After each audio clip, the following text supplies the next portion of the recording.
உங்களை பகைத்து, உங்களை புறம்பாக்கி, உங்களை நிந்தித்து, உங்கள் நாமத்தை பொல்லாதது என்று தள்ளிவிடும் போது நீங்கள் பாக்கியவான்களாய் இருப்பீர்கள்.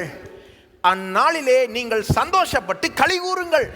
ஐயோ எல்லாம் போயிடுச்சேன்னு சொல்லிட்டு உட்காந்துக்கிட்டு இருக்காத. அந்நாளிலே சந்தோஷப்பட்டு களி கூறுங்கள், பரலோகத்தில் உங்கள் பலன் மிகுதியாயிருக்கும். இப்போ பூமியில் ஒரு பலன் இருக்கு, பரலோகத்தில் உங்கள் பலன் மிகுதியாயிருக்கும். என்ன சொல்லுங்க? பலன் மிகுதியாயிருக்கும். பரலோகத்தில் எல்லாருக்குமே ஈக்குவல் பலன் கிடையாது, மன்னிக்கவும். கொஞ்சம் வேறு வேறு லெவலில் வரும் பலன்.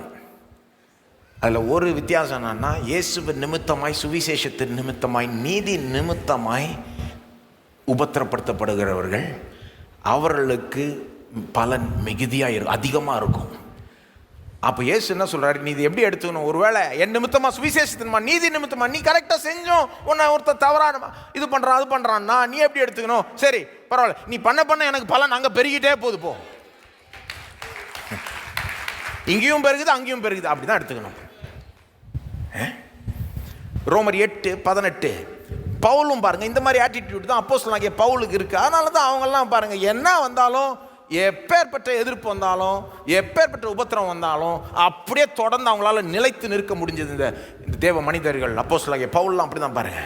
ரோமர் 8:18 அவர் சிந்திக்கிற விதம் பாருங்க. ஆதலால் இக்காலத்து பாடுகள் இனி நம்மிடத்தில் வெளிப்படும் மகிமைக்கு ஒப்பிடத்தக்கவைகள் அல்லவென்று எண்ணுகிறேன்.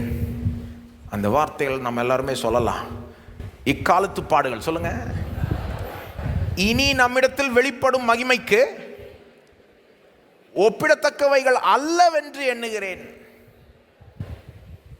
பவுல் சொல்றாரு, இப்போ இயேசுக்கு அடுத்தபடி நான் நினைக்கிறேன் அப்போஸ்தலனாகிய பவுல் தான் ரொம்ப அதிகமாய் பாடுபட்டிருப்பார். அவர் சொல்றாரு, அதெல்லாம் நத்திங் போன்றார். இக்காலத்து பாடுகள் இனி நம்மிடத்தில் வெளிப்படும் மகிமைக்கு நம்மிடத்தில் வெளிப்பட போகிற மகிமை என்ன சொல்றாரு?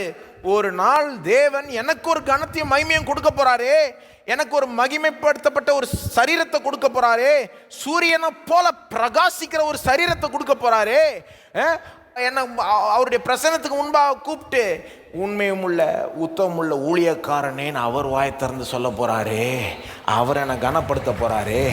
அதோட கம்பேர் பண்ணால் இதெல்லாம் நத்திங் போன்றார். உங்களுக்கு அப்படி தான் தெரியுதாங்க? உங்களுக்கு அப்படி தெரியலன்னா கண்ணாடியை மாற்றணும். தப்பான கண்ணாடியை மாட்டின்னு இருக்கீங்க.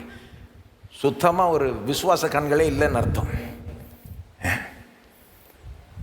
தேவன் நித்தியத்தில் நமக்கு ஒரு மிகுதியான பலனை எப்படி எப்படி